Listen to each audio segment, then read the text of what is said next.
Hey everyone, Chris here, and welcome to my channel, and welcome to this week's reading vlog. Well, it is officially July, so there will be no more quick little reading vlogs. We're back to weekly reading vlogs, which on the one hand will mean less filming for me, but on the other hand will mean slightly longer vlogs for you all. So if you preferred the shorter vlogs that you got during June, I'm sorry, but I'm not doing that again in July. That was a lot of work. Although I will say it is July and I managed to post 6 out of 10 of them. Not bad for me. I'm going to be honest with y'all. It is actually, as of right now, 1:12 in the morning on July 3rd. And I'm only just filming the intro for this, and I just wrapped up my Amazing Readathon vlog. It has been hot and I have not felt great. I tweaked my knee. I don't know exactly what I did, but I've been dealing with that, and so I didn't film, and then I kept putting it off, and then I planned to film today, but it was hot again today, and it's hot right now. I'm sweating. It is very, very hot right now. So I'm going to try to make it as brief and quick as possible, run you through what I've already read, and give you an idea of what I might read for the rest of this vlog. So first up, I was playing Libby Chicken. So I read The Bones Beneath My Skin by TJ Klune. I gave this 4 stars. This is a book that is set in the 90s, and we follow Nate, who is headed to a cabin that he was left by his parents after their death. He gets to this cabin to find a man named Alex there, along with a little girl that refers to herself as Artemis Darth Vader. And, well, Artemis is a lot more than she seems, so Nate has a choice. He's kind of going there because he's got absolutely nothing else. So he can either just, drown in his sorrows and his past memories and all the mistakes he thinks he's made, or he can stick with Alex and Artemis and kind of fight for a different future. This definitely feels like a TJ Klune book. The writing is very similar to every book I've read by him. So it had that same tone, the same feeling, and I could see that connection. So I was immediately immersed in the writing. I will say this is a sci-fi, and I think that threw me a little. I'm very, very picky with sci-fi, like very picky. So I think that brought down my enjoyment just a little. And I didn't connect with Alex and Nate as much as I have with some other of TJ Klune's characters. I really liked Artemis, but I didn't connect with Alex and Nate as much as I have in the past books of TJ Klune, so I think that brought down my rating a little bit too. And there is some spice in here, but it is relatively mild. But as y'all know, I prefer my books to have no spice, so it was spicier than I would have liked. But in the general scheme, there's some spice, but very mild spice. So I enjoyed the journey. I enjoyed the tone. I enjoyed the writing. I just wish I had connected with the characters just a little bit more, because I think that would have put it in a solid 4.25, maybe even 4.5 territory. But I still did enjoy the book, and I will still read anything TJ Klune writes because, well, he's not let me down yet. Then I read Murder at the Inn, and I gave this 3.5 stars. This is the 3rd book in the Firefly Junction series. And this follows Sunny, who is a journalist who is also working to turn her inn into like a bed and breakfast type place. So she's redoing it and giving it an overhaul because it's in a bit of disrepair. In this one, the Applegate Paranormal Preservation Society comes to town, ends up staying at Sunny's Inn despite it being in not great shape because they want to see if they can contact the ghost that supposedly haunts the inn. And Sunny has also been tasked with her journalist job to write an article about the society, so she allows them to stay. They end up moving on to their next inn, which isn't that far away, which is famously haunted.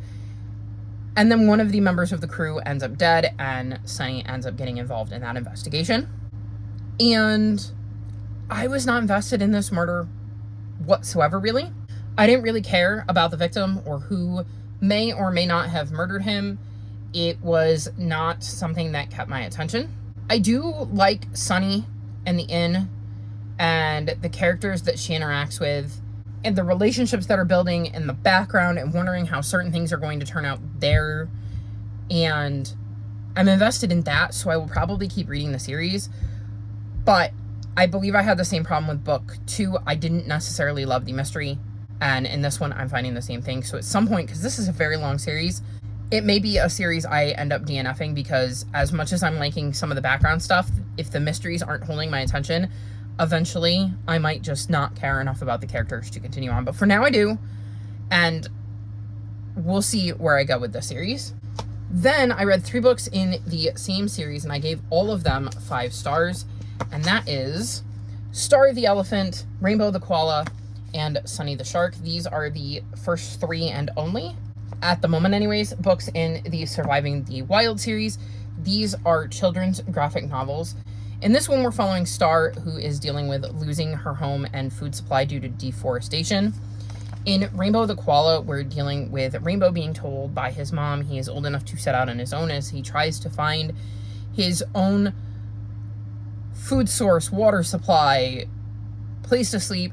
A brush fire rushes through and he has to deal with that.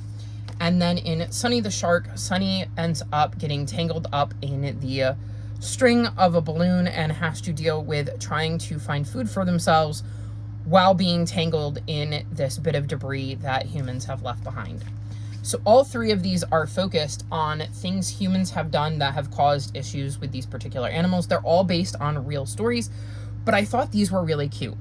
And cute is definitely the word I'm looking for here.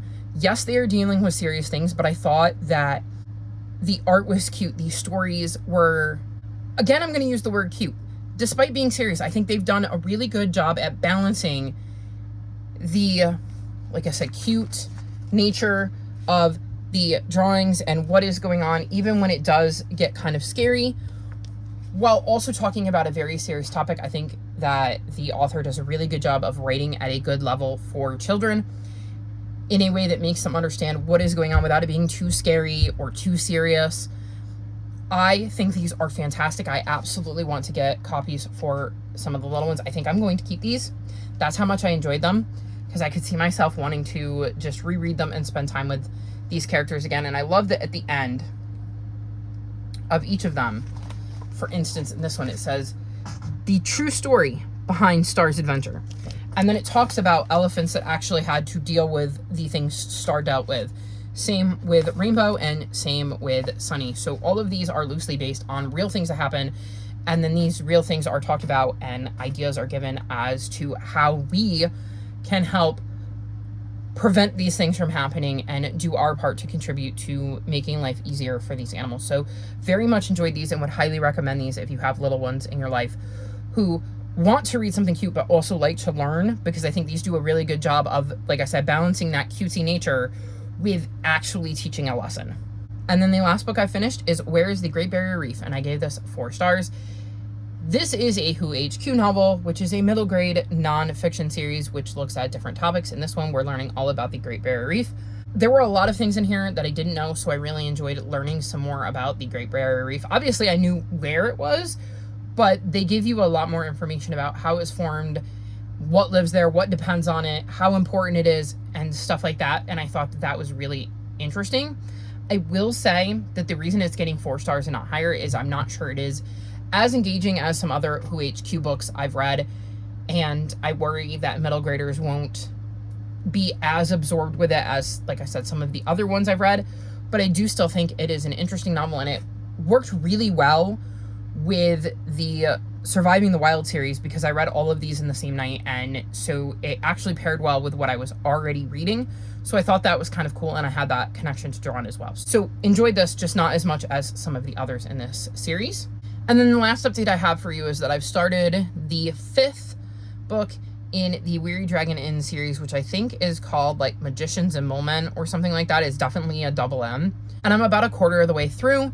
In this series, we're following Bev, who showed up in this town with no memory and started serving beverages at the local inn, which is where she got the name Bev. It's short for beverage because she had absolutely no memory. She ends up eventually taking over the Weary Dragon Inn and has had to solve mysteries in each of the books. I believe in this one, she is going to end up getting drawn into a mystery about an item that has gone missing, at least from what I can tell, and is going to have to sort out what happened to it, because she is definitely a suspect in this particular disappearance. This is a really easy series to read. It is not like a new favorite or anything, but I do enjoy my time with it. I'm enjoying the mystery so far. I find them to be really easy, quick reads. So I feel like this will be a high 3, low 4 rating, and we'll see where I end up with this. But that is where I'm at. I might read book 6 because that's also on my July TBR, so I might go straight from book 5 to book 6. I should probably get back to The Food Thief and give that a couple of more chapters to decide whether I want to DNF it, because I wasn't necessarily loving what I read, but I also was listening to the audiobook and then realized that the audiobook was likely done with AI, and that put a sour taste in my mouth. So I want to give it a few chapters of physically reading it to make sure it is actually I am not enjoying this book, not an I wasn't enjoying the audiobook kind of thing. And then the other book I need to get back to is The Broken Blade, because, well, this is overdue from the library and I would like to, give it back. So we'll see. I'm on page 58. So we'll see if I can get back to this. Other things that I'm playing, well, not Libby Chicken with, because I think I'm good there, but that are overdue from the library is I have Marsha, which is about, is it Marsha P. Johnson? And I need to read that because that's overdue. And then I have a couple of 14-day books out, so it might be a good idea if I got to jump on a couple of those. We'll see. I will hopefully check back in. Well, I would say in a couple of days, but in a couple of days, the week is going to be almost over. I will check back in either at some point if I feel up to it, or at the end of the week to wrap this vlog up. We'll see. Y'all know how I am. And it's also going to be weather dependent because I am so hot right now and it has been miserable filming when it's this warm. So we'll see where I end up, and hopefully you'll bear with me as I recover from a very, very, very busy June.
So the first week of July is officially over, and I'm checking in to wrap this up.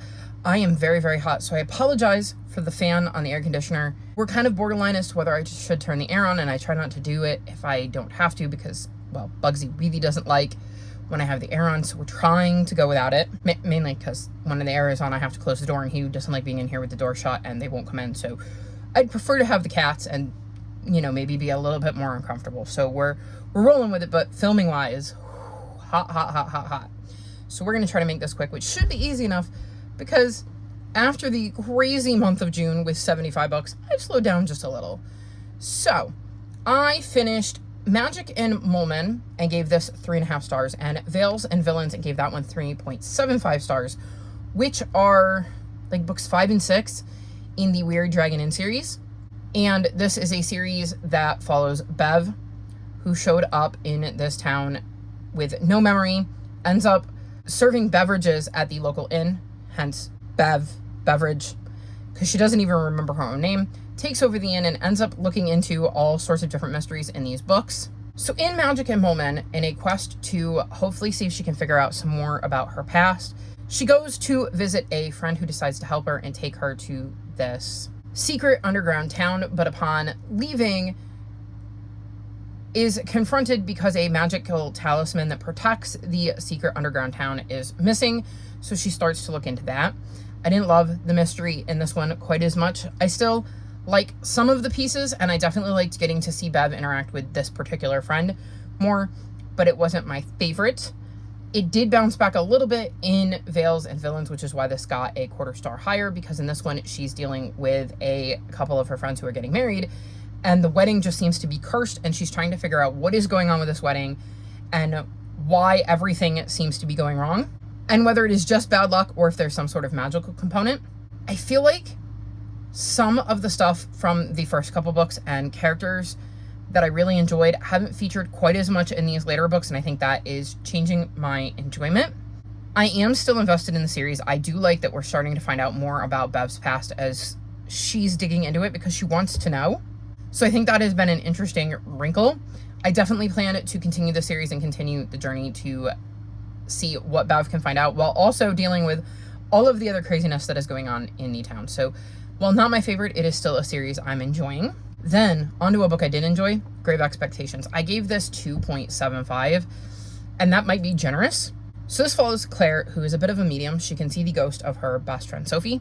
Sophie disappeared when they were 17. And while everybody thinks Sophie just ran away, obviously Claire knows the truth. Sophie was murdered, or she wouldn't be seeing her ghost. They end up going to a manor to hold a seance and kind of end up involved in this mystery with a ghost who is unrecognizable and is somebody who was at last year's party, because this is the entertainment portion. Like, Claire would be the entertainment portion of this party this year, and ends up finding out that there is a ghost that they can't identify from last year. And with the help of Sebastian and Alex, yes, who are related to this family but definitely not involved, they end up looking into things. So I believe that Claire is supposed to be in like her late 20s, early 30s, and she did not read that way to me. She read like she was in her early 20s, so I thought that was a bit jarring. Like, I was not enjoying being in Claire's head and following her. She also drinks a lot, like excessively, and it affects her ability to investigate this case, and I did not enjoy that, like, at all. And it just really hampered my interest. I was listening to the audiobook, so it's possible I missed things because I think towards the end I just didn't care enough to force myself to pay attention the way I would if it was a book I was enjoying. Like, on the one hand, if it was a book I was enjoying and I was only listening to the audiobook, I would be paying more attention in general. But even then, I have to make sure my mind isn't wandering and that I'm not focused on something else and splitting my attention. And it's really easy in a book that I'm not necessarily loving to split my attention in a way where I'm not really digesting the audiobook. And I think towards the end I started to get that way because I stopped caring. I probably should have DNF'd it because I just was not enjoying it. I was not invested in the murder. I didn't like really any of the characters. I wasn't a huge fan of Sophie, the ghost. I wasn't, like I said, I really didn't like Claire. Sebastian and Alex were just kind of fine. They were there. There were some choices made in here that I didn't enjoy. The premise sounds so cool. And I would love to know what happened to Sophie and if Claire and Sophie will ever figure that out, but I cannot sit through another one of these books. So this series is definitely not for me, and I will be moving on and unhauling this. And then the last book I finished is Maiden and Princess, and I gave this 4.25 stars. So this is a cute book about a maiden who gets to go to a royal ball where the prince is looking for a wife, and she makes a big impression on everybody, but ends up really clicking with the princess instead of the prince. I thought this was really cute. I loved how the book kind of came together and showed that she very much cared for the prince, like had a good relationship with him, but wasn't really interested in him. I like how we get to see a depiction of a female-female relationship in this picture book. It is very cute. I had a good time with this, and I will give you a look at the art style. It's also very colorful, which I think kids will like. So definitely had a good time with this one and would recommend it for your little ones. Now, with that being all I finished, I did start a couple of other books. The first is My Friends by Frederick Bachman. I am currently on page 87, and this follows Lucia, who is just about to turn 18. She's been living in foster care. She really wants to see this painting by C-Jet, so we see her kind of sneaking in to a museum so she can get a view on this very famous painting. There's going to be an auction for it, and she knows it's more than just a picture of the sea. She's noticed these three boys at the end of a pier and thinks that's the real story.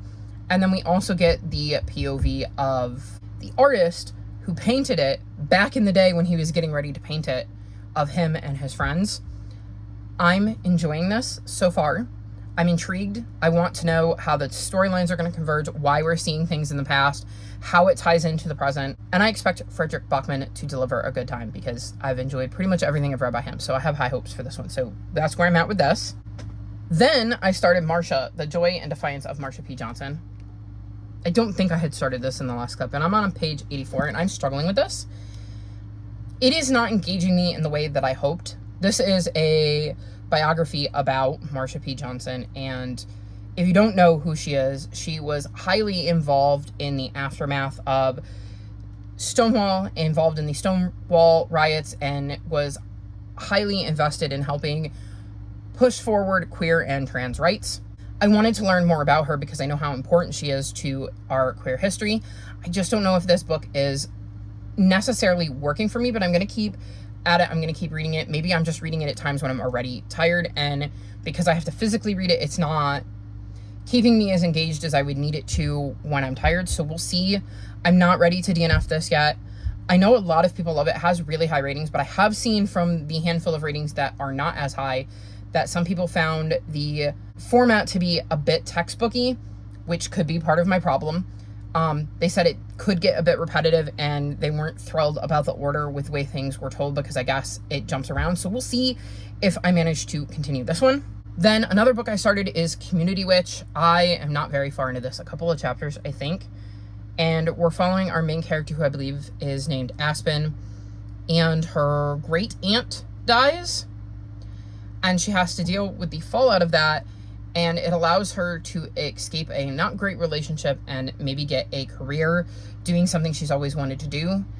And I think that's where we're at, is like, she's found out she's inherited these things from her great aunt and kind of ended the relationship. So we'll see where I go on this one. It's been a few days since I picked this one up, so the details are a little fuzzy because I hadn't read that much. So hopefully I can get back to that. And then the last book I started is The Menagerie, and I am on page 88, and I'm already really enjoying this. This is written by Tui T. Sutherland, who is one of the people who writes under the pseudonym Aaron Hunter, so I expected to enjoy this because I already know I like her writing. She also writes the Wings of Fire series, which I've read in its entirety and really enjoyed. And this one, we're following a boy named Logan, whose mom left one day and kind of never came back. He and his dad end up moving to this town of Xanadu, Wyoming. And he comes home one day to find a baby griffin in his room, which leads him to where this baby griffin came from, the menagerie, which is run by his classmate Zoe's family.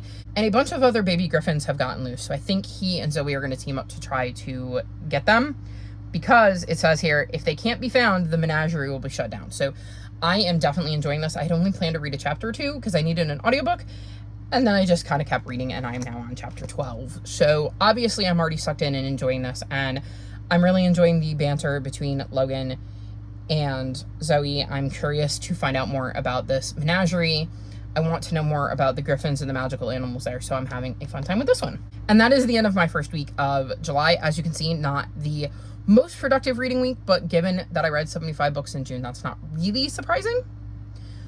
But nonetheless, I did get through some books, albeit some shorter ones, and I've made some progress in a few others, so we'll see where I go from there in week 2. That's going to be all for this vlog, though. All of my social media is linked in the description below if you'd like to come chat with me. If you've made it this far in the video, leave me water-related emojis in honor of the fact that there's water all over this cover. Like this video and subscribe to my channel, and I'll talk to you next time. Bye!